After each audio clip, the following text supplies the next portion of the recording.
Hola, ¿qué tal? Bienvenidos a este segundo capítulo de nuestro programa Políticamente en TV Centro, la señal 26 a través de la televisión abierta en HD. Saludamos también a quienes nos están mirando en nuestras casas siguiendo a través del canal 26, como les decía, y también saludamos a quienes nos siguen a través de televisión por cable, a través de Multicom Maule y también a través de TV Cable Loncomilla, y un saludo también especial a quienes nos siguen vía streaming en www.tvcentro.cl. Nuestro segundo capítulo de este espacio de TV Centro para el análisis de la contingencia regional, la contingencia nacional. Vamos a saludar a nuestros panelistas estables. Paso a saludar a mi derecha, Juan Antonio Coloma. Juan Antonio, bienvenido a este segundo capítulo de TV Centro. Al contrario, muy contento de estar nuevamente aquí presente en este programa. Bien, y también saludamos a mi izquierda a René Cortázar. René, nuevamente bienvenido a TV Centro en nuestro segundo capítulo ya de este programa. Muchas gracias y un saludo a todas las personas que nos escuchan. Así es. La semana pasada les presentamos a nuestro tercer panelista, que es Álvaro Elizalde. Él está en algunos movimientos agitados en la nueva mayoría. Él está resolviendo algunas cosas en Santiago, pero ya la próxima semana volverá a estar con nosotros de manera estable. Vamos a comenzar nuestro programa de manera inmediata.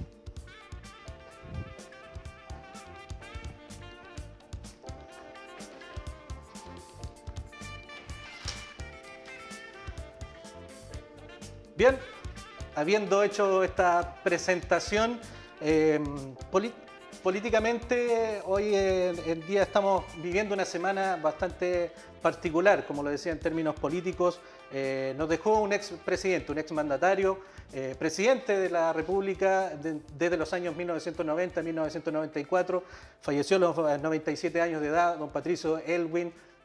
Un funeral de Estado que se ha vivido durante toda esta semana, y queremos aprovechar porque dentro de nuestros panelistas tenemos a quien fue ministro de su administración, ministro del Trabajo. René, me imagino que unos días bastante especiales para ti, por el hecho de haber sido parte del gobierno de Patricio Aylwin como ministro del Trabajo. Algunas anécdotas quizás, pero también hemos querido desarrollar este primer bloque y contarle a la gente que hemos querido desarrollar este primer bloque también para analizar un poco cómo, de qué manera será recordado el legado de Patricio Aylwin, el legado de su administración, y cómo poder proyectarla hoy en día y de aquí al futuro, pensando en cómo está la situación política hoy en día. René, bueno, me imagino que muchos recuerdos también y anécdotas y parte también del trabajo que te tocó vivir con el exmandatario. Bueno, primero decir como un simple y modesto homenaje que estamos frente a la presencia de uno de los más grandes presidentes que ha tenido Chile. Yo tengo esa convicción más absoluta.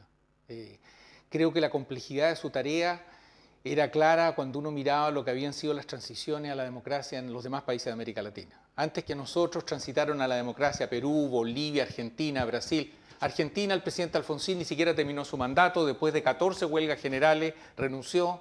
Los demás países tuvieron enorme conflictividad social, aceleración de la inflación, grandes conflictos en la sociedad.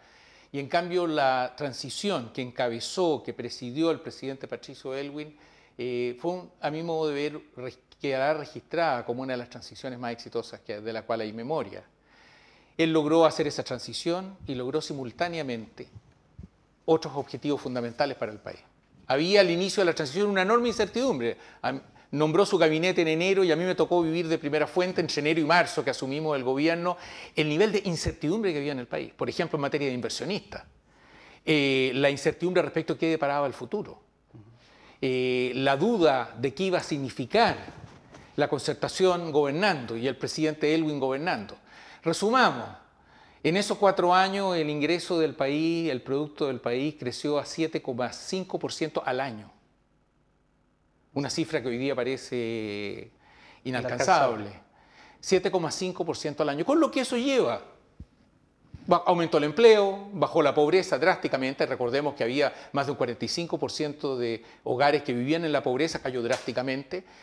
Y mejoró, por lo tanto, la distribución del ingreso en el país junto con ese dinamismo. Sí. Eso yo creo que fue un éxito muy importante en el sentido de lograr mayor crecimiento, mayor equidad y consolidar la transición a la democracia. Pero don Patricio Aylwin entendió que detrás de ese éxito había una estrategia que él perfiló con mucha claridad en su discurso en el Estadio Nacional. al momento de asumir. Él lo que señaló en ese discurso se resume en una frase que dijo ahí. Dijo, Chile es uno. Lo que él planteó en ese momento no era una política para la transición, sino que lo que planteó con total claridad era, llevamos décadas de una política confrontacional en Chile, décadas. Décadas de una política en que quienes llegan al gobierno tratan de imponerse y dominan la confrontación. Y llevábamos décadas de un resultado en nuestro desarrollo que era bastante mediocre en Chile. Exactamente. Cuando nosotros llegamos en marzo del año 1990, nosotros éramos sextos en América Latina. Y él lo que planteó es dar un golpe de timón. Y el golpe de timón se llama acuerdos amplios en el país. Se llama entender que la democracia consiste en un sistema político que busca responder al interés general de la sociedad. No al interés y solo la visión de los que gobiernan, sino que al interés general de la sociedad. Y él entendió eso como un giro clave, no para su gobierno, sino que para el futuro. Y yo creo que detrás de eso está el éxito de la consolidación democrática y el desarrollo. Así es, vamos a profundizar también en el mecanismo y el esquema que él definió, si es aplicable hoy en día. Pero, Juan Antonio, senador, comparte la opinión acerca de lo que fue el gobierno de Patricio Aylwin, de lo que se puede significar el legado de esa administración hoy en día. Yo comparto plenamente que al final Aylwin va a ser recordado como un hombre que buscó el entendimiento por sobre el enfrentamiento. Y yo creo que eso es muy valioso, muy importante. Y son pocas las figuras en la lógica de Estado que han sido reconocidas como ha sido Aylwin en estos días. Y creo que le hace bien a Chile darse cuenta que hay espacios también para entenderse, que no en todo es enfrentamiento, no todo es un país enredado, sino que hay opciones para que en un momento determinado se puedan hacer políticas conjuntas, y eso es muy valioso. Yo quiero agregar un par de cosas adicionales, en la misma, compartiendo parte de la perspectiva de René, pero en una visión un poco distinta. A mí me tocó conocer a Aylwin bien joven, él no era tan joven, digamos, en una marcha en la Avenida Grecia, el año 72, fue la primera vez que uno, tenía 16 años, la primera vez que uno iba a la marcha, era el líder de la CODE, que era la Confederación Democrática, que enfrentaba a la Unidad Popular, y ahí denunció un discurso bien increíble, los atropellos de la UP. Él fue muy anti-UP y él lideró esa coalición. Y lo veía yo a la distancia, lo veía como una persona que tenía carácter, tenía algo como apacible, pero tenía carácter, tenía forma de decir las cosas. Después lo seguí en su trayectoria pública, pero lo volví a ver el año 90, recién electo presidente, yo era parlamentario, y ahí volví a conocer ya en una mesa, tratando en una visión de cómo empezar desde antes que iniciara el gobierno, una lógica de que los chilenos volviéramos a confiar, o más que volviéramos, confiáramos el uno en el otro. Y él fue uno de los grandes artífices, esto se dice poco, del acuerdo conjunto que hizo con Gabriel Valdés y con Jaime Guzmán para compartir las mesas, o sea, que la mesa de la Cámara de Diputados fuera conformada por gente de la Concertación y por gente de la Alianza, y la mesa del Senado ocurriera lo mismo. Y lo hizo con nosotros, con la UDI, que aparecía como la antípoda respecto de esto. Y yo me acuerdo, y en ese momento, antes de ser presidente, explicar lo que dice René, que para él era fundamental que Chile fuera uno y que las personas aprendieran a confiar. Y decía una cosa muy increíble, porque yo le decía, es muy difícil que la gente de la UDI vote para presidente por Viragallo en ese momento, por Gabriel Valdés, que eran como símbolo de todo lo que nosotros nos habíamos enfrentado. Y él me decía, mucho más difícil es para ellos votar por usted, cosa que también tenía toda la razón. Y al final me decía, si la gracia está ahí, ¿cómo uno está obligado a confiar? Eso fue lo que quiero aportar. O sea, él decía en el fondo, la gracia de la política es tomar decisiones. La gracia de la política no es solo interpretar a la opinión pública, no, es tomar decisiones para que la opinión pública fuera hacia algún lado. Y él la decisión que tomó fue, hagamos distintas cosas para que uno al final pudiera confiar no como enemigo, sino que como alguien más de un propio país, como compatriota, y pues se pudieran hacer cosas conjuntas. Y en ese tiempo, y René es testigo, se llegaron a un acuerdo muy, muy importante. Creo que uno puede mirarlo en forma positiva. Es válido el concepto de en la medida de lo posible que se aplique. Pero antes de eso yo quisiera simplemente, si me permite, enfatizar lo que acaba de decir Juan Antonio. Pensemos que Chile tenía más de 100 años de democracia al año 90. A mí me tocó ser ministro del Trabajo y una de las tareas que encargó, que me encomendó y que él habló de eso en el Estadio Nacional era construir en Chile el primer acuerdo en la historia entre centrales sindicales y empresariales, la CUT y la Confederación de la Producción y el Comercio. Teníamos más de 100 años de historia política y no había ningún acuerdo, nunca. ¿Eso qué refleja? refleja una política confrontacional.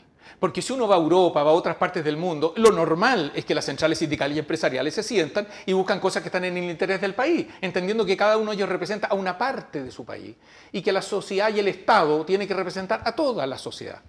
Y por lo tanto entienden esto como un proceso natural. En Chile no existía. Entonces es muy notable, por eso yo digo el golpe de timón que él da. Porque él podría haber dicho hablemos de la transición, pero no dijo hablemos de la transición. Él dijo hablemos de una nueva etapa de la política en Chile. Y yo creo que eso a veces en la discusión en estos días ha quedado como que esto de los acuerdos era una idea que él tenía para la transición. No, eso no fue así. Esto de los acuerdos es una conclusión que él sacó de evaluar la historia política de Chile y que la propone para el futuro.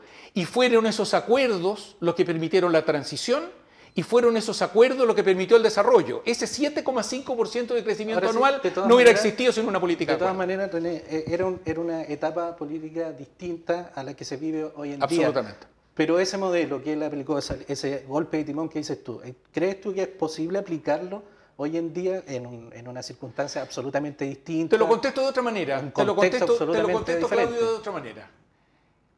Yo no conozco ningún país que ha logrado el desarrollo que no haya pasado por una política de grandes entendimientos y acuerdos. Por lo tanto, si Chile quiere llegar a ser un país progresista, desarrollado, un país como España, que podemos serlo en poco tiempo más, si lo hacemos las cosas bien. Si queremos llegar a eso, no tenemos otro camino. No es que si podemos aplicar o no podemos aplicar. Nosotros somos un país pequeño, al fin del mundo, compitiendo en una economía global. Y si no somos capaces de concordar el cauce general en el cual el país se desarrolla, no para que no haya diferencia, tiene que haber izquierda, centro y derecha, tiene que haber gremios empresariales y sindicales, tiene que haber intereses distintos, es para que esas diferencias se den en un cauce compartido. Eso es lo que hace posible el desarrollo de los países. Por lo tanto, la pregunta es dramática, no es solamente una pregunta política, porque es una pregunta que apela a la posibilidad de que el progreso llegue a la casa y a la mesa de cada uno de los chilenos. Pero mucho se cuestiona también el hecho hoy en día, la sociedad cuestiona también el hecho de mucho acuerdo, mucho transar, que quizás se puede relacionar a lo que fue ese periodo, entendiendo que eran periodos distintos. ¿Comparte eso? ¿Sabes lo que pasa? Los acuerdos son difíciles. Yo quiero hacer una reivindicación y comparto, no hay problema. Yo no tengo ningún trauma en compartir. Y si compartimos todo hoy día, pero la iremos la próxima semana por otros temas, digamos, porque es difícil compartir. O sea, acordar. Es más fácil discrepar. Es más fácil la política de trinchera en Chile y en cualquier sociedad. Lo difícil es lo que se logró, y se logró. Yo reconozco algo, y también la oposición de la época, o sea, hay que tener una disposición anímica de pagar. No cabe ninguna duda. Sí, o sea, se necesitan dos para bailar tango. Dos para bailar. No se puede exactamente. Y hay que tratar de entender, y eso es muy importante, Claudio, tu pregunta. No hay que tenerle miedo y hay que ser valiente para llegar a acuerdos. Si de repente yo he visto algunos hoy día que dicen la política, los acuerdos, los arreglines, por favor, si era muy complicado ponerse de acuerdo en muchas cosas de parte de la historia, análisis histórico, análisis judicial, análisis económico, análisis de apertura al mundo, análisis de concesión a la infraestructura pasando en el tiempo y todo, análisis acuerdos laborales, eso fue posible. Mi pregunta es, y yo tengo el mismo dramatismo que plantea René, el drama es que uno se da cuenta que hoy día no existe y en eso tiene que ver un liderazgo presidencial, porque hay que animarse a hacerlo. Precisamente hoy en día cuando se discuten reforma laboral, reforma constitucional, una serie de reformas, reforma educacional, ¿cómo aplicar esta idea que se habló de los acuerdos para llegar a gran desarrollo en el fondo en algunas temáticas? Personas como él y como otros, digamos, jamás habrían aceptado alguien que hubiera dicho vamos a pasar la aplanadora respecto al modelo. Él en su momento, no me cabe duda que él tenía en su momento una circunstancia distinta a hablar de aplanadora. Es que él pudo haber generado. ¿Sí? Yo me imagino que para él hubiera sido más fácil que llegar a acuerdo, haber tensionado, porque tenía una mayoría importante, pudo haber hecho varias cosas adicionales, tensionado al máximo la relación política en términos de producir a la elección siguiente, o una confrontación mucho más dura, quizás hubiera sido más aplaudido por sus partidarios. Pero él optó, y hizo lo valioso, yo discrepé muchas veces con él, no, la gente no cree que estaba de acuerdo en todo, no, tuve posiciones distintas, con respeto, se lo planteé, pero también lo valoro hoy día, y por eso estuve yo hoy día, vengo ahí al Congreso, justamente en el homenaje que el Congreso le hizo, porque él tomó una opción difícil, de tratar de que después de muchos años, 100 años, tú lo sitúas, me parece que es justo, decir, ¿sabes qué más? Uno puede confiar en el otro, uno puede entenderse con el otro, uno puede ser capaz de decir, hemos llegado a acuerdo. Eso en Chile estaba prohibido. Y mi problema, y esto es una pregunta para el futuro, es que yo he visto que en los últimos años, no sé, estos 2 años, yo no he visto ese mismo espíritu que existió por 25 años en Chile y que fue una época muy virtuosa. Yo hago en eso una defensa sin ningún un problema. argumento, complemento lo de Claudio, la pregunta que tú haces específicamente. Es que quiero insistir también en lo que les consultaba delante. ¿Es hoy día válido el concepto en la medida de lo posible? Pero antes de eso, es que tú dijiste otro punto. Tú dijiste otro punto muy importante que yo creo que tiene que ver con cómo expresar los desacuerdos. Porque uno dice, está bien, pero no empecemos con una beatería de que vamos a estar todos de acuerdo, vamos a estar de acuerdo en todo. Entonces, ¿qué significa ser mayoría? ¿O se le da derecho de veto a la minoría? Porque uno podría decir la política de los acuerdos, si es que al final todo tiene que ser por acuerdo, significa que la mayoría vale lo mismo que la minoría porque todos tienen que estar de acuerdo. Y por lo tanto la minoría tiene derecho de veto. Y eso es una crítica legítima, si así fuera. No, el principio democrático, y esto por eso digo no es un invento de Elwin, por lo menos a partir de la Revolución Francesa en adelante, todos los grandes filósofos políticos han planteado la democracia no como la mayoría hace lo que quiere y la minoría lo acata, sino que han planteado la mayoría lidera un proceso para servir al interés común, que incluye los intereses y las ideas de las minorías, los incluye. Ahora, ocurre que una vez hecho ese esfuerzo, hay puntos en los cuales no hay acuerdo. ¿Y cómo se resuelven los puntos en que no hay acuerdo? Por la regla mayoritaria. No es que la regla mayoritaria desaparece, solo que es subsidiaria. Lo primero es la búsqueda de un proyecto nacional. Lo primero es la construcción de acuerdos. Y en aquellos puntos donde efectivamente, agotado el esfuerzo, no hay acuerdo, hay una regla mayoritaria. Pero eso es completamente distinto. Es decir, la democracia consiste, como dice una nieta mía que tiene 5 años, porque esa es la visión que mayoría voto gana, dice. No, René, esa es una visión de 5 años. René, la visión democrática, contradicción es otra, que dice sí, la mayoría importa una vez que se han agotado el esfuerzo por construir un proyecto común. René, tú que fuiste parte del gobierno, ¿es aceptable, y insisto en la pregunta, ¿es aceptable el concepto en la mayoría de lo posible, o en la medida de lo posible, perdón? ¿Crees tú que de todas maneras hubo otras cosas más posibles de hacer y que no se hicieron por parte de Patricio Elwin? Por supuesto que sí. ¿Cuáles? Es que tú haces 2 afirmaciones. La primera es el principio de avanzar en la medida de lo posible. ¿Es un principio correcto? Yo sostengo que sí, porque razonemos. Avanzar con un principio diferente sería avanzar en la medida de lo imposible. Es simplemente un asunto de lógica. Si yo digo no me gusta que se avance en la medida de lo posible, lo contrario a lo posible es lo imposible. Entonces estaríamos sosteniendo que hay que avanzar en la medida de lo imposible. Esa inmadurez de concebir de que uno avanza en la medida de lo imposible fue parte de lo que destruyó la democracia chilena. René, ¿cuáles son las cosas que a tu juicio déjame agregarte un elemento adicional que va a este mismo punto que señalas tú. Eso no significa el conformismo. Hay gente que lo interpreta como el conformismo. No. Avanzar en la medida de lo posible significa yo hago lo que es posible hoy y actúo hoy para que cosas que no son posibles hoy puedan ser posibles mañana. Por lo tanto, no es que yo me conformo con lo posible hoy, sino que yo actúo hoy dentro de la medida de lo posible, porque lo otro es lo imposible, pero corro las fronteras de lo posible. Si yo, por ejemplo, crezco al 7% como crecía en ese momento Chile, los salarios se duplicarían cada 13 años. Se duplicarían. Entonces, lo que no es posible el primer año, sí es posible 10 años después, duplicar el poder de compra de los salarios, duplicar el salario mínimo. Cuando llegamos al gobierno, el salario mínimo era 18.000 pesos. En plata de hoy, 80. Hoy día es 240. ¿Por qué era posible 240 al año 90? No era posible. ¿Era posible 240 hoy día? Sí, es posible y es posible más hacia el futuro. ¿Por qué? Porque nos pusimos a construir acuerdos que permitían que el país se desarrollara. Entonces, yo no creo que es conservador. La medida de lo posible es como si fuera conservador. No, la medida de lo posible es un mundo real. ¿Cuáles son las cosas, insisto, cuáles son las cosas que a tu juicio quedaron pendientes y que sí se pudieron haber hecho por parte de Patricio Elwin o del gobierno de Patricio Elwin? Yo creo que, mira, es muy difícil correr la historia con un ejemplo de lo que no ocurrió. Estoy seguro, y él lo diría, y él, si estuviera aquí, sería el primero en listar las cosas que hubiera querido hacer y que no pudo hacer. Pero yo creo que cuando un gobierno logra el desarrollo que él logró, pacifica un país, hace una transición a la democracia y le da un golpe de timón a la política, yo creo que uno tiene que por lo menos decir, yo me inclino sobre él, que fue el conductor. Porque hay mucho de personal en esto. Él estuvo dispuesto a quebrar lo que había sido una lógica política de 40 años en Chile. Sí, algo también se ha comentado o se comentó en las conmemoraciones anteriores del golpe de Estado, acerca de la participación que tuvo Patricio Elwin en ello. Y es quizás lo que marca un poco las luces y sombras de la figura de Patricio Elwin. Y quisiera analizar eso también. ¿Cómo ven ustedes lo que fue el actuar de Patricio Elwin bajo el gobierno de la Unidad Popular y lo que se desencadenó después?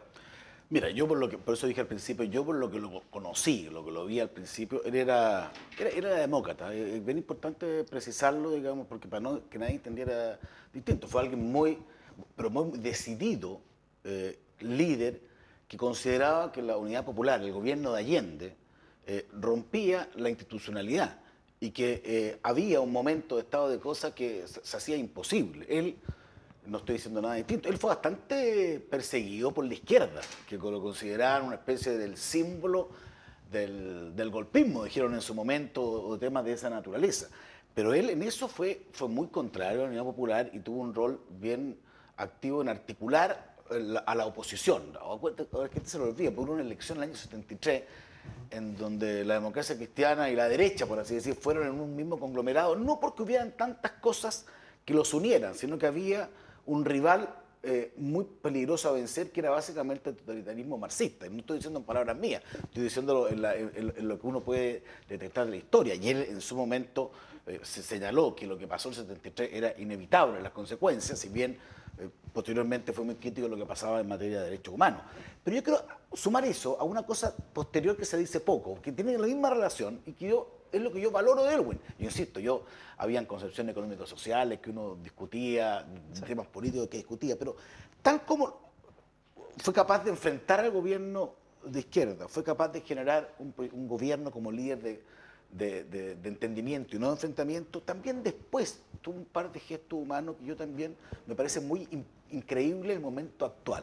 El 2001, la democracia cristiana tuvo un problema de inscripción de candidatura, no sé si se está repitiendo un poco la historia con las primarias, y cuando renunció el presidente de la época, nadie quiso asumir el rol de la presidencia de la democracia cristiana. Lo hizo él cuando tenía 80 años, después de haber sido todo de un punto de vista político, eran puros costos. Y para mí fue interesante, él dijera yo, si hay que pagar costos por Chile, los pago. Y fue presidente de su partido. No tuvo un éxito electoral.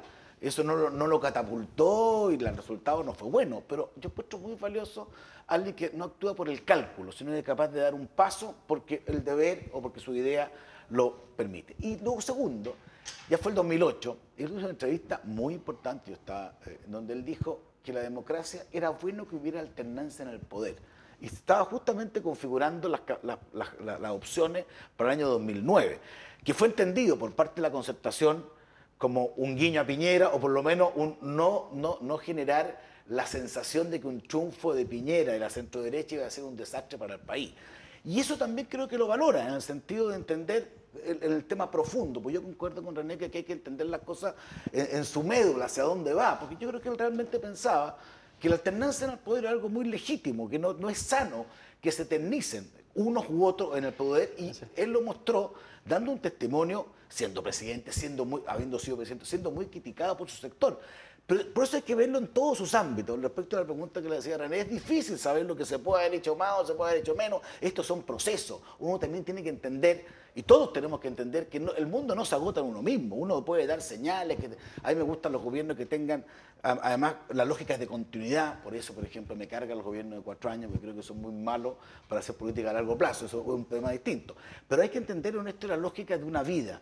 Alguien que, en ese sentido, luchó contra los gobiernos totalitarios, particularmente de izquierda, lo que recuerdo yo. Posteriormente fue partidario en su origen de lo que pasó el 11, después tuvo una visión muy crítica en materia de derechos humanos, posteriormente gobernó un país asumiendo más la lógica del entendimiento que el enfrentamiento, y por último dio una señal de que la alternancia en el poder no es un pecado, sino que a veces es algo consustancial. Una cosa, Claudio, yo sobre eso quisiera dos cositas. Una, respecto del tema de atreverse. Y yo creo que es un tema muy central, porque parte de lo que la gente busca y critica un poco a los dirigentes políticos es esto de repente de la gente que mira la encuesta en la mañana para saber lo que dice en la tarde. Esa es la caricatura, será, pero es un poco como la imagen de mucha gente.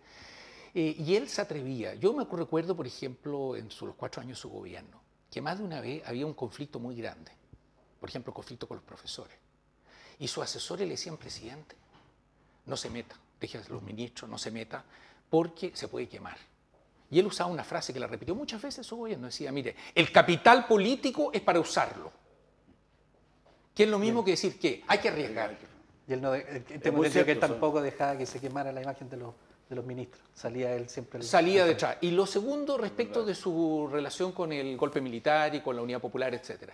Yo creo que Patricio Aylwin fue un demócrata, como hay muy pocos en Chile, muy coherente. Él durante la Unidad Popular fue crítico, y muy crítico. Y él fue así, muy crítico. Y yo era miembro, yo a esa altura era estudiante universitario en ese periodo, era miembro de la Juventud de la Democracia Cristiana Universitaria, por lo tanto yo escuchaba y Patricio Aylwin era el presidente del partido al cual uno pertenecía, o alto dirigente, depende de los años.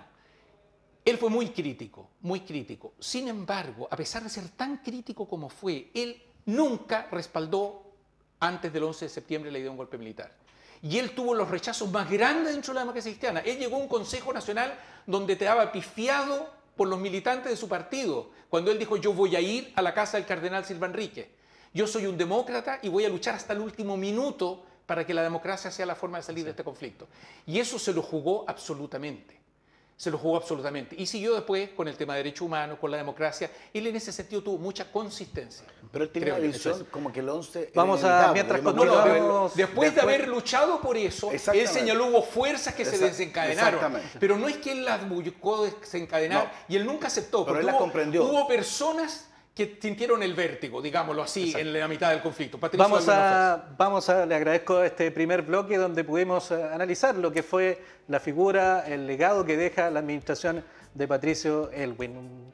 Aprovechando ahí la cercanía de nuestros dos panelistas también con lo que fue el desarrollo de su trayectoria política. Vamos a hacer una pausa y ya vamos a volver con Políticamente para analizar otro tema de interés. ¿Cómo analizamos también lo que ha sido el proceso de recomposición territorial de nuestra zona afectada ya hace más de 6 años por el terremoto? Tenemos un interesante invitado que lo vamos a presentar luego de esta pausa.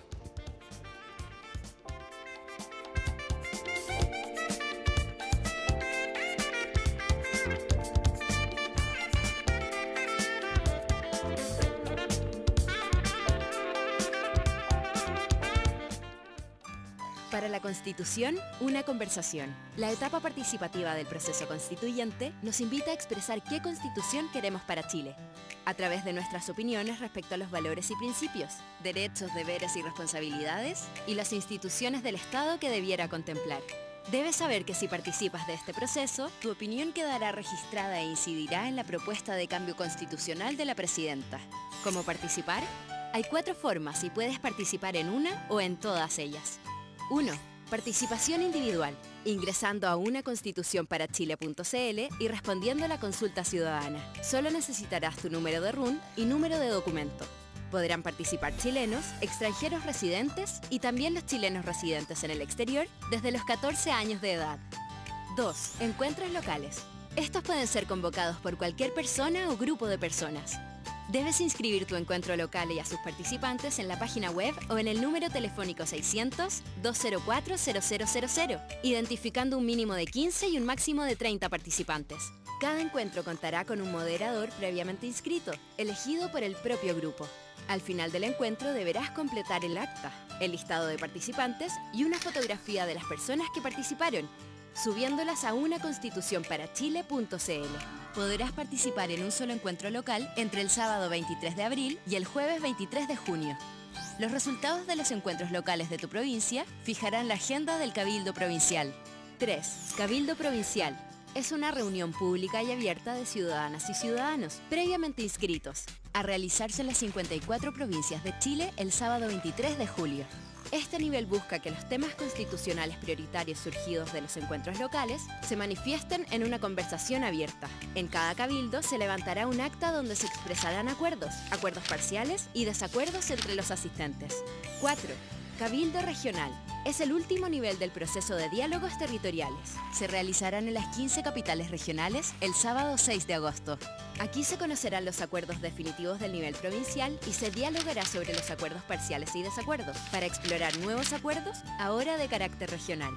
La etapa participativa concluirá con la elaboración de un documento denominado Bases Ciudadanas para la Constitución. Este documento incidirá en la propuesta de constitución que la Presidenta de la República presentará al país. Si participas de este proceso, tu opinión será parte de esta constitución debatida en democracia para las nuevas generaciones de ciudadanos. Infórmate de los detalles, inscríbete y participa en unaconstitucionparachile.cl. Para la Constitución, una conversación. Nosotros, las mujeres y los hombres de Chile, nos reunimos hoy aquí en Encuentro Cabildo Ciudadanos, para llegar, como hermanos que somos, a un acuerdo que nos interprete a todos. y así establezcamos en conjunto las bases de una constitución debatida en democracia.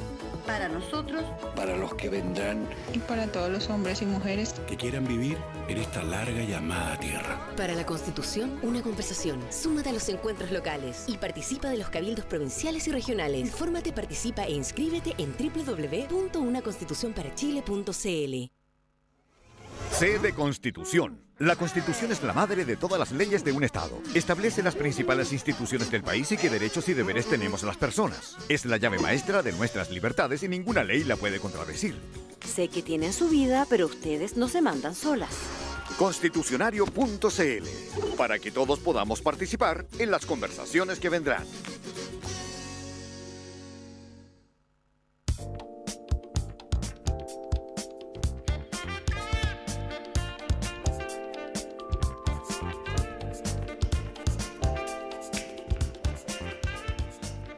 Bien, volvemos ya en este segundo bloque de Políticamente por las pantallas de TV Centro, la señal 26, televisión abierta, televisión HD, la señal 26, quienes nos siguen a través de la televisión por cable, a través de Multicom Maule y TV Cable Loncomilla, en las señales 31 análoga y 145 HD. Y también un abrazo especial para quienes nos ven más allá de nuestras fronteras regionales vía streaming a través de www.tvcentro.cl. Como lo anunciamos en el bloque anterior, en esta parte del programa conversaremos acerca de lo que fue el proceso y lo que ha sido todavía el proceso de recomposición territorial en nuestra zona maulina posterior al terremoto del año 2010. Para ello vamos a presentar a quien nos acompaña como invitado hoy en día. Saludamos muy cordialmente y agradecemos su presencia a Francisco Letelier, él es sociólogo de la Universidad Católica del Maule, socio también de la ONG Sur Maule, que ha estado trabajando activamente en estos temas. Francisco, bienvenido a TV Centro. Muchas gracias por la invitación, estamos muy agradecidos de estar acá. Así es. Partimos rápidamente y quiero partir haciéndote la consulta directa y clara. ¿Este proceso de reconstrucción, a tu juicio, ha sido bien ejecutada o ha marcado proceso de segregación territorial? Mira, yo creo que lo interesante de discutir de reconstrucción después de 6 años es que, porque uno podría decir, ¿por qué estamos discutiendo después de 6 años con un proceso que se supone que ya terminó? Exacto. Entonces, lo interesante de esta conversación, creo yo, y es el acierto del centro de meter este tema en esta discusión, es que una cosa es la reposición de las viviendas o de los edificios, qué sé yo, de las calles, y otra cosa son los efectos en el mediano y largo plazo que produce una cierta forma de reconstruir u otra forma de reconstruir. Y yo creo que aquí se está jugando eso hoy día en el Maule. A propósito del panel anterior, que yo estuve entusiasmado mirándolo, la parte anterior del programa, a partir de esta idea de lo posible. Aquí uno puede hacerse la pregunta, ¿qué era posible hacer y qué no era posible hacer? En mi opinión personal y por los datos que tenemos, voy a entregar un solo dato para partir, digamos. Del total de viviendas que fueron reconstruidas, o sea, del total de viviendas construidas después del terremoto, cerca del 53% fueron construidas en la periferia de las ciudades e implicaron un desplazamiento de familias que vivían en los centros históricos hacia las periferias de las ciudades y de familias que vivían en las zonas rurales hacia las periferias de las ciudades. Exacto.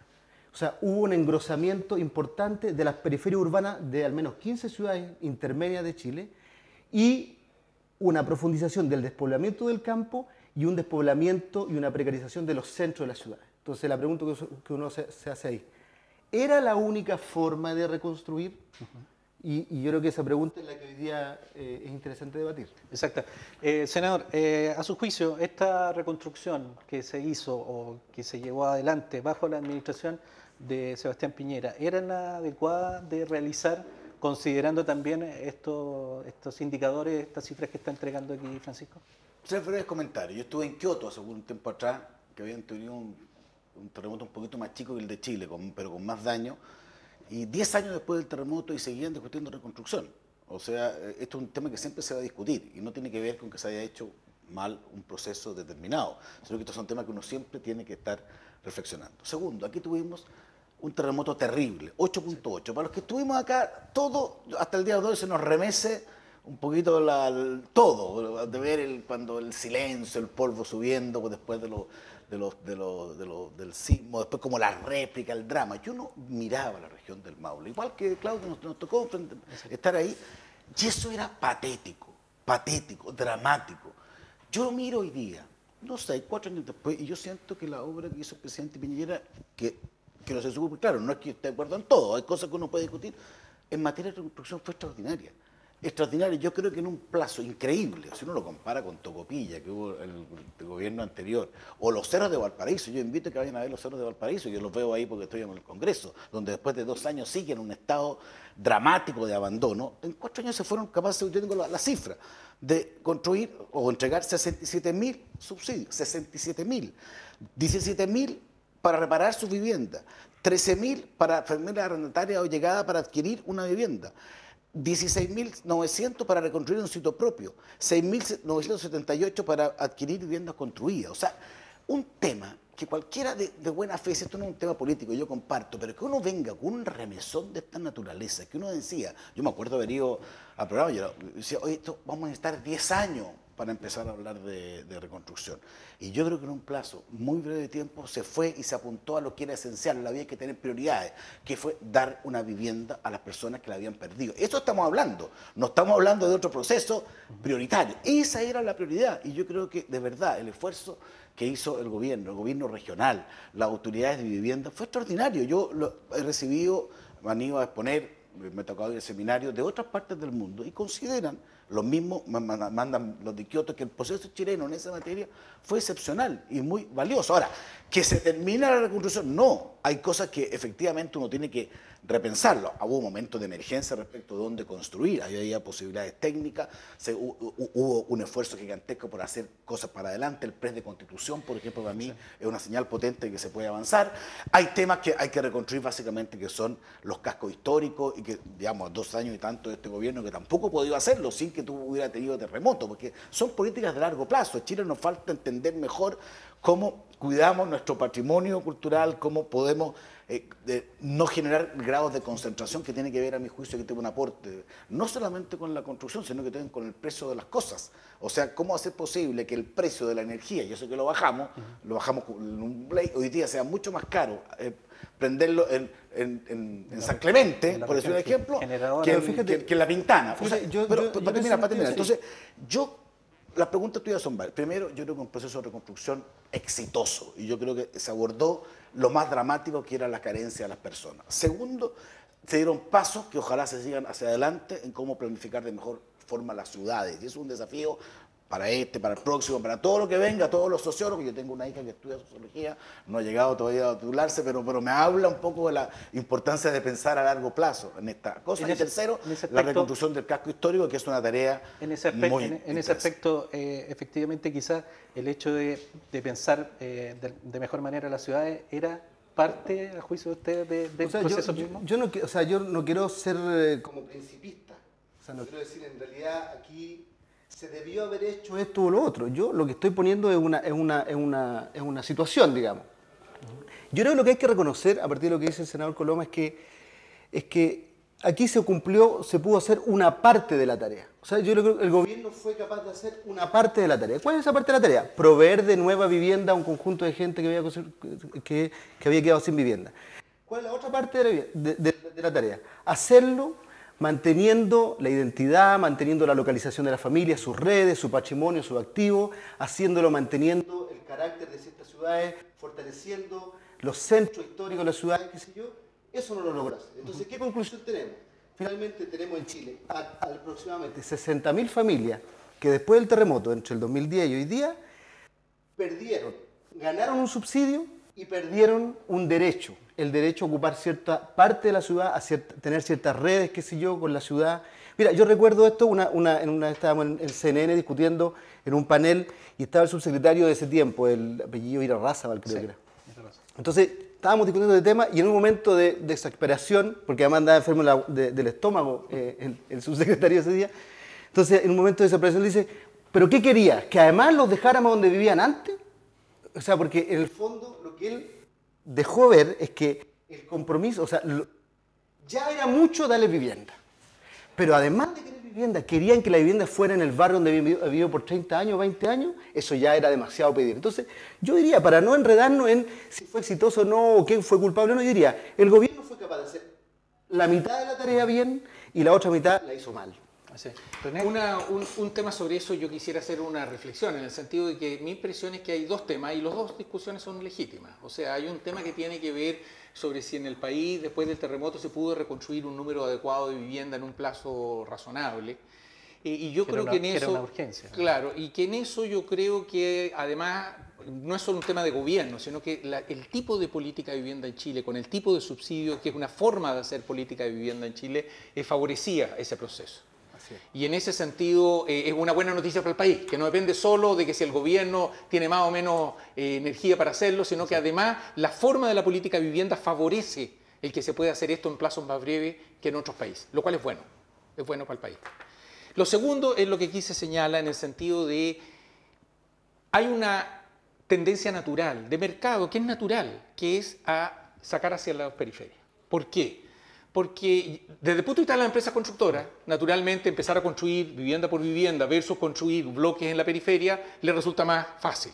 Desde el punto de vista de los que están en el centro histórico, muchos de ellos son allegados, otros son arrendatarios, otros son dueños. Los allegados y los arrendatarios de partida no tienen acceso directo sobre ese lugar y hay una tendencia de que si uno no hace nada, como que la inercia lleva hacia un tema periférico. Y esto nos plantea un desafío. Y yo comparto lo que aquí se ha planteado, en el sentido de que hay un desafío, si uno quiere tener buena ciudad, cómo utilizar las próximas crisis, y ni siquiera evaluar lo que estamos discutiendo, cómo utilizar las crisis cuando existan, porque van a existir, para construir mejor ciudad, para un desarrollo urbano. Y a mí me parece que si uno mira la experiencia del Maule, qué falló y qué funcionó. Una de las cosas que funcionó, y en la medida que funcionó, y eso hace un distingo entre distintas áreas del Maule, es cuando hubo la capacidad de que las instituciones, ya no estamos hablando de la persona con el subsidio y la empresa constructora, sino que estamos hablando de las instituciones del Estado en su conjunto, fueron capaces de hacer planificación y desarrollo urbano. Un ejemplo, yo creo, por ejemplo, Bichuquén, es un ejemplo de una experiencia donde... hubo decisión política de hacerlo diferente. Y donde si uno compara Bichuquén con otras ciudades del mismo tamaño de la región del Maule, uno ve la diferencia. Y los dos están en el Maule, y los dos tienen empresas constructoras, y los dos tienen lugares, pero el resultado es completamente diferente. Y volvemos a lo que hablamos de don Patricio Aylwin al principio, porque yo creo que es relevante para los temas que discutimos. ¿Dónde fue posible hacer ese cambio? Donde se lograron grandes acuerdos políticos al interior de la comunidad y de las autoridades regionales y locales para utilizar este momento para hacer una política de desarrollo urbano que no es simplemente dejarlo en la inercia, porque la inercia, sabemos cómo termina la inercia, el resultado de la inercia es conocido, para tener un desarrollo urbano positivo. Y en ese sentido yo creo que si uno hace el contraste, hay mucho que aprender. Y especialmente hacia el futuro, porque este tema no es solo con un terremoto, es un tema que tiene que ver con desarrollo urbano en general. Uno mira ciudades de Chile, áreas de Chile, donde logran una armonía urbana, logran una calidad de vida, y otras áreas que no. Y uno escarba, y están en el mismo país, con los mismos impuestos, con las mismas leyes generales. La diferencia tiene que ver con la capacidad de las autoridades políticas locales y regionales de articular un proyecto Francisco, Claudio, Francisco, no, solamente dos comentarios breves respecto a lo que dice René. Uno es que yo creo que en términos pedagógicos también para los televidentes, yo creo que no es correcto decir es natural que inercia, se desplace, claro, o sea, no era natural, es producto de un modelo. Yo, porque, para ser muy sincero, yo no sé si con la nueva mayoría esto hubiera sido distinto, no lo tengo claro.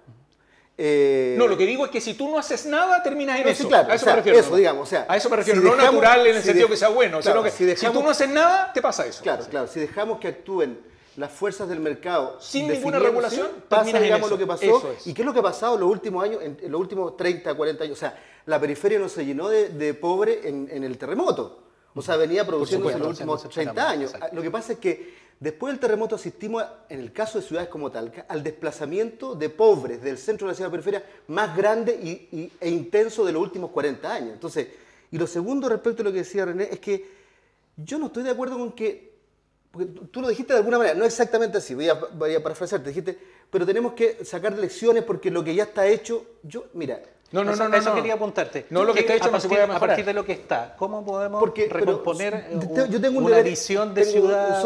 Un solo deber ético aquí de decir lo siguiente. Nosotros estamos haciendo ahora, hemos seguido este proceso fuertemente.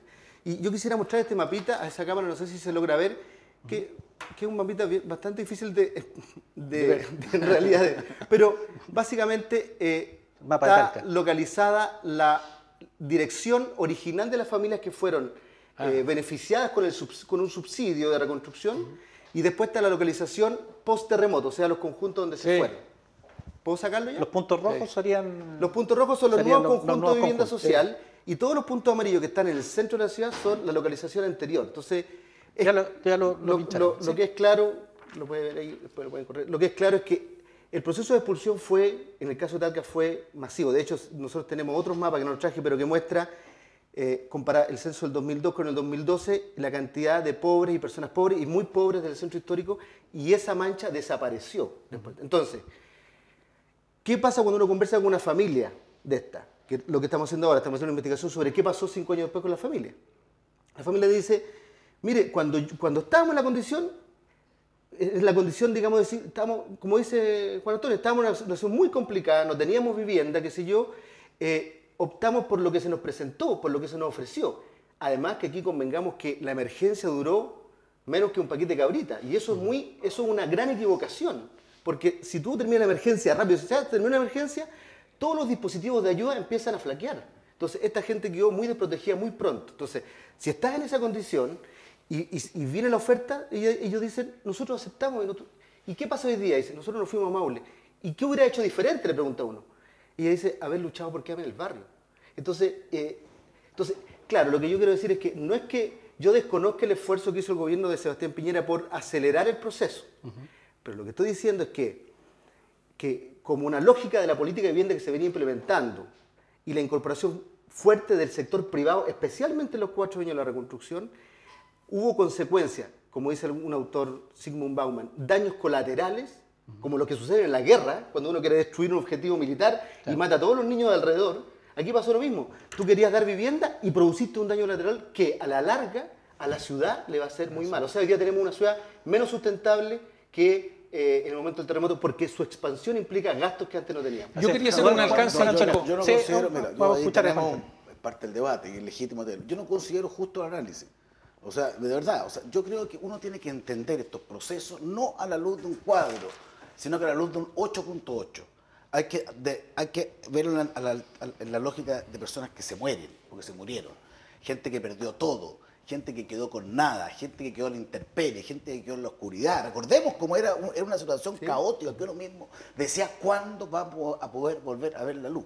Y yo creo que el esfuerzo del gobierno anterior fue extraordinario. No lo niego. Yo trato de compararlo con otro, porque uno en la vida tiene que compararlo a veces. Uno dice, oye, este gobierno ha sido más eficiente con Valparaíso. Que levante la mano, como dice Américo, el que nadie levanta la mano. ¿Alguien cree que fue más eficiente que Tocopilla? Pero centrémonos en la situación. No, es que para ¿sabes lo que pasa? Es que aquí hay personas, hay seres humanos ahí.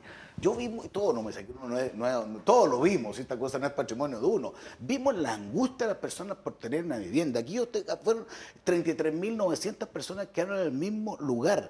Hubo 135 conjuntos habitacionales que se construyeron por la explicación que da René, que es correcto, había que enfrentar esto con la velocidad y sabemos perfectamente la dificultad que reconstruir el terreno propio. Esa velocidad, esa velocidad va a llevar quizás, y lo que está planteando de alguna manera Francisco, va a llevar a que a mediano y largo plazo vaya generándose una situación compleja para la ciudad. Eso es lo que quería agregar. Yo creo que aquí lo que hay que hacer es otro paso, ya pasada la emergencia, que es una política pública, no vamos a descubrir la rueda, que se ha tratado de implementar en distintos momentos, hace 5, hace 10, hace 15 años, de cómo se repueblan los centros históricos, o cómo se repueblan las ciudades, cosa que yo, a mí me acuerdo de haber presentado un proyecto y haberlo conversado cuando era Rabinet, ministro de Vivienda, varios años atrás, estamos hablando de 10 años atrás, de cómo incentivar que se vuelva a construir o que se vuelva a habitar lugares que están llamados a tenerlo, porque es cierto lo que se hizo, o sea, están más cerca los gimnasios, están más cerca los lugares de entretención, están más cerca los lugares de educación, o sea, hay toda una cosa que uno tiene que dar de aprovechar, no solamente en Talca, en todas las comunas de la región. Pero ese es el paso que hay que hacer ahora. Justamente yo no creo que aquí hay una especie de un terremoto respecto a lo cual lo que ocurrió, un 2, 3 momias, no. Aquí hay un proceso que tiene que usar la inteligencia, claro. Tenemos que usar la inteligencia, vemos cómo podemos hacer un esfuerzo precisamente en repoblar, esa es la expresión que se puede usar o uno puede buscar una más amable, y cómo tener un mayor cuidado con lo que son nuestras tradiciones, que es una política permanente. Pero una cosa yo no quiero dejar pasar, por eso podemos discutirlo, pero no digamos que fue 50-50 la reconstrucción. Yo creo que fue mucho más potente, fue mucho más dramática, aquí ha habido mucho llanto, mucho dolor, mucha sangre, muchas cosas dramáticas. Entonces, por lo menos yo quiero poner el lado de la balanza, porque no es un conjunto de personas que se ponen a reflexionar, oye, ¿qué hacemos ahora? No, si hay gente que se está desesperada, gente que no está desguarnecida, gente que no tiene nada. Ahora, efectivamente, eso, como plantea el senador, plantea otra política para poder ahora repoblar los centros, los cascos urbanos, los cascos históricos. Pero generalmente estas políticas también terminan chocando con la oferta y la demanda del mercado, porque pasó en las zonas rurales, donde había que dar soluciones a las zonas rurales, pero no había interés de las empresas por efectuar el proceso de reconstrucción de esa zona, y mucho también provocó un desplazamiento hacia otras áreas, y la reconstrucción en partes rurales quedó ahí a media. Entonces también la situación de repoblar los centros urbanos también se va a terminar chocando inevitablemente con la situación del mercado. En el siguiente sentido, yo creo que por eso yo me corrijo si Francisco lo intentó como natural, como algo positivo. Yo cuando hablo de natural, lo que ocurre espontáneamente. Si uno deja el mercado solito y no hace nada, lo que ocurre es que se construye más o menos como se construye, que concentremos en lugares con el valor de la tierra bajo, que normalmente es periferia, y por eso el desarrollo urbano no puede entregarse a la mano del mercado sin ninguna regulación, porque lo que ocurre es esto es lo que surge espontáneamente, no que sea bueno, natural en el sentido de bueno, sino que en el sentido espontáneo. Entonces yo creo que la pregunta es, tampoco uno puede decir, y en eso yo tengo un alcance a lo que dice Juan Antonio, que en la segunda fase lo arreglamos, ¿no? Porque la segunda fase ya se fueron en la periferia. No, que tenemos que hacer la segunda y tercera. No, pero no estoy hablando solo de fase. Lo que estoy diciendo, tenemos que aprender de esta experiencia. Tenemos que aprender de esta experiencia, porque esta experiencia que tuvo luces y sombras. Se construyeron muchas viviendas, sí, nadie lo ha discutido, y ok. Lo segundo, se pueden hacer las cosas mejor, y lo sabemos además dentro del Maule cuando comparamos comunidades que lo hicieron distinto. O sea, nadie diría que Bichuquén es lo mismo que, y podríamos nombrar 5 otras, no la vamos a nombrar, donde el resultado fue muy distinto. Precisamente, y Bichuquén no surgió por la fuerza espontánea del mercado, Bichuquén surgió porque tuvo una institucionalidad, hubo directivos políticos locales y regionales que confluyeron en su voluntad, que construyeron acuerdos. Yo quiero insistir en esto porque estamos hablando de don Patricio Elwes, que construyeron acuerdos, porque a veces esto se tranca cuando hay desacuerdo en el sistema político local y regional, construyeron acuerdos con generosidad para salvar una ciudad que es el interés común de todos. Eso es lo que logró Bichuquén.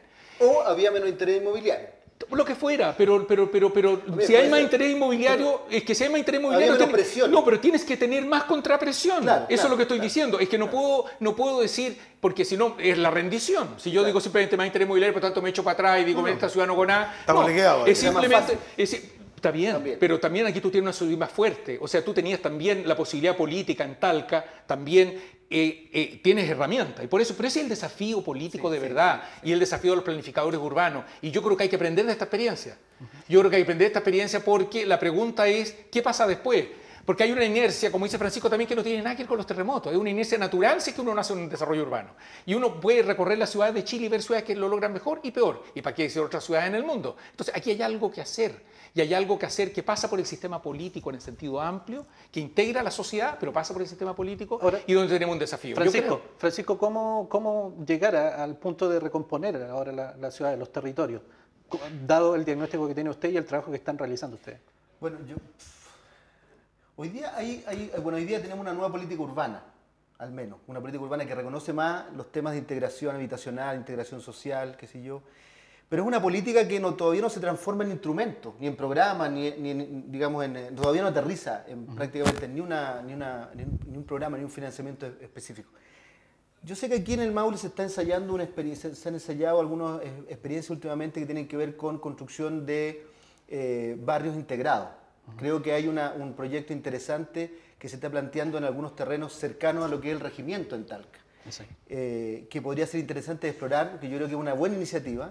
Que además fue una zona que hoy día está bien, es la huella visible a lo mejor en la ciudad del terremoto. Bueno, toda esa zona, ese sector. La Cera, claro, la Cera, bueno, ahí hay la Cera hay un ejemplo, que se pueden hacer. Sí, mira, un paréntesis, yo creo que, por ejemplo, el barrio Las Heras, yo creo que la gente que vive en La Era hoy día valora lo que está ocurriendo en La Era. Hay nuevos edificios, nuevos vecinos, qué sé yo. Yo creo que la gente echa de menos que con los vecinos no tienen relación. De hecho, yo creo que el cura de la parroquia está triste porque esos nuevos habitantes no van a la iglesia. Pero la plaza está bonita. Pero claro, está bonita. Claro. La cuestión es que eso podría haber pasado sin haber expulsado a todos los pobres que viven en La Era. Esa es la cuestión. O sea, tú podrías haber tenido un barrio en La Era con una heterogeneidad socioeconómica como no la tiene otra ciudad o otro sector de la ciudad o del país. Pero, bueno, ¿qué se puede hacer? Está la nueva política, hay que dotarla de instrumental, como decía René, hay que empezar a aterrizarse en instrumental. Hay experiencias que se están haciendo hoy día, pero hoy día yo creo que además falta una decisión política y aquí yo creo que el alcalde de Talca tiene, en el caso tiene un desafío particular y un rol que no tuvo en la reconstrucción. Yo creo que el alcalde de Talca miró la reconstrucción de lejos, no se metió.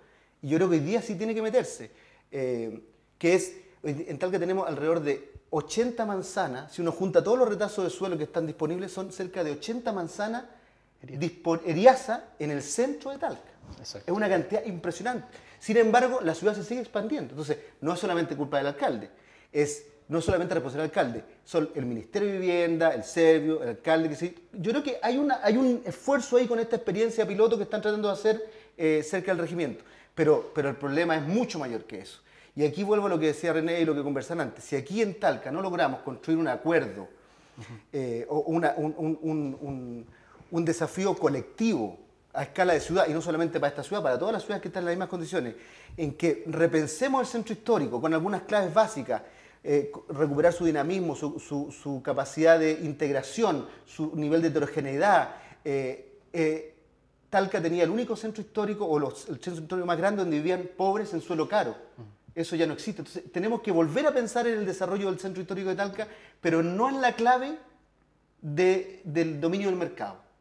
Hay que dar un espacio al mercado, obviamente. El mercado inmobiliario existe y hacen su negocio, está bien, pero tenemos que ser capaces de construir un proyecto público para reconstruir el centro histórico de ciudades como Talca, pero eso, que llora. ¿Con terremoto o sin terremoto? Si eso es lo que sí, lo que pasa es que hoy día lo vamos a tener. El terremoto se hoy día tenemos un pie forzado, que es que vamos a tener que hacerlo ya sabiendo que cerca de 4.000 familias se fueron del centro histórico y nunca volverán, y lo añoran porque vivieron toda su vida allí. Y eso yo creo que es un pecado que tenemos que hacernos cargo todos. O sea, no es solamente el gobierno, qué sé yo, no, todos fuimos cómplices porque también se nos olvidó rápido la tragedia de estas personas. Entonces, todos fuimos cómplices de alguna manera de que finalmente cerca de 4.000 familias que vivieron por mucho tiempo en el centro histórico de Talca, y que yo soy un hijo del centro histórico y viví toda la vida en Las Heras y sé lo que significaba vivir ahí. Y hay 4.000 familias, las más pobres, que ya no están ahí. Y eso es una cuestión que nos debería pesar. Después de 6 años, igual que hace un año atrás, que hace 4 años. 67.000 personas que tuvieron una vivienda en un tiempo que era increíble. Pero no volvamos a la misma discusión. Yo creo que tiene que ver con el tema de fondo. Cuando uno enfrenta una emergencia, enfrenta la emergencia. Lo que dices tú yo comparto plenamente, pero no con terremotos, sin terremotos, aquí o allá. Uno tiene que tener una capacidad primero de recuperación, de planificación y también reconocer. Oye, Manuel Larraín, hasta Aurora, ahí se hizo un esfuerzo, yo ahí fui parte de ese tema, que fue heroico, titánico. No sé, te tocó estar, que era increíble poder poner de acuerdo a todos los vecinos, todos, respecto de cómo se podía votar un edificio, y eso de qué derechos quedaban. O sea, se puede hacer. Se puede hacer, ¿cierto? Y eso es la señal que se dio. Por eso yo tengo una visión más optimista tuya en el sentido, creo yo, de que habiendo hecho, además se dieron señales de cómo hay que hacerlo para adelante. Y eso creo que fue algo muy relevante. Claro. Y eso es lo que yo trato de sacar. Yo lo miro al revés. Yo creo que eso demuestra... Tú eres más pesimista. No, yo miro al revés. Yo creo que eso demuestra que el gobierno de Piñera lo podía haber hecho diferente porque lo hizo en algunos casos súper específicos. En los casos cuando había vivienda y no había la desesperación que debían 67.000 personas. Se hizo, estos dos lugares deben tener 400 personas o de ese tipo. Entonces hay que ver también la proporción de lo que tú puedes hacer. Ahora, a mí lo que me angustia es que yo creo, y más allá del plan de densificación urbana que se hizo y que creo que ha sido modelo para otros lados, el 7% del subsidio de densificación urbana lo ocuparon damnificados. Porque tú sabes que es una cosa terrible, porque se dijo, construya edificio en el centro de la ciudad para que lo ocupen los damnificados. Pero a los 3 meses iniciada la obra, si no hay demanda de los damnificados, libera todo el mercado. Exacto. El 93% este es un tema tenemos que seguir avanzando. Y tenemos un tema que oye, pero la gracia es cómo canalizar bien el tema. Si eso es lo que yo tenemos un desafío grande en los centros Primero yo creo que es un desafío René. más nacional. O sea, cualquier persona que mire los centros urbanos en otras partes del mundo se da cuenta que nosotros tenemos este problema. El problema que señala Francisco, por ejemplo, de una ultra segregación en las ciudades, es muy común en Chile y es muy común en muchas de las ciudades de Chile. Y entonces, ¿se puede hacer distinto? Se puede hacer distinto. ¿Hay países que lo hacen distinto? Los países exitosos lo hacen diferente. ¿Y por dónde pasa todo? Y discúlpenme que parezca beatería, pero pasa todo por el sistema político. Pasa por la capacidad de articulación. Más un segundo elemento que no he mencionado. La generación a nivel regional y local de equipos profesionales adecuados para desarrollarlo. Es un fortalecimiento, es una inversión que es muy crucial, porque esta planificación urbana es mucho más sofisticada. No es simplemente, ya no es simplemente decir todo el subsidio, que es lo que sabemos hacer bien, y por eso construimos rápido en Chile, todo el subsidio, y tiene que ir con políticas integradas, deportivas, culturales. Y te van a construir la casa y vas a llegar rapidito a tu departamento. Pero esto es más complejo, porque tiene mucho más variables y tiene mucho más elementos. Y yo vuelvo a los ejemplos. A mí me ha impresionado Bichuquén, lo digo con toda sinceridad, porque son pocas las ciudades de Chile que lograron. Uno tiene que escoger ciudades que han hecho eso y son muy poquititas. Así. Entonces digo, hay ejemplos puros, digamos, donde uno dice aquí René, se llegó a un nivel de excelencia. Eso sería notable. Oye, Constitución, que debe hacerlo todo absolutamente se nos agotó el tiempo, nos tomó gran parte de esta discusión interesante. Yo quiero agradecer a Francisco, que es nuestro primer invitado además políticamente, agradecer tu presencia acá con nosotros en TV Centro para analizar un tema tan relevante como ha sido durante los últimos años para nuestra zona, nuestra región y nuestra ciudad. Gracias, un placer estar con Juan Antonio y con René en la misma mesa, así que le agradezco mucho la invitación nuevamente. Así es. René, muchas gracias nuevamente por ser panelista. Muchas gracias y un saludo a todas las personas que nos escuchan. Senador, gracias nuevamente por que ser nos vaya bien, ánimo, fuerza, hay que ser optimista. Así es. Bien, estamos cerrando este segundo capítulo de Políticamente, nuestro programa en el TV Centro, la señal 26, televisión abierta en HD.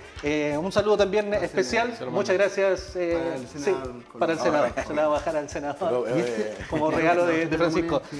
Saludamos especialmente también a las personas que nos ven a través de la televisión por cable en Multicom, Maule y TV Cable Loncomilla por las señales 31, análoga y 145 en HD. Y como siempre, un abrazo especial a quienes nos ven vía streaming a través de www.tvcentro.cl. Nos vemos la próxima semana.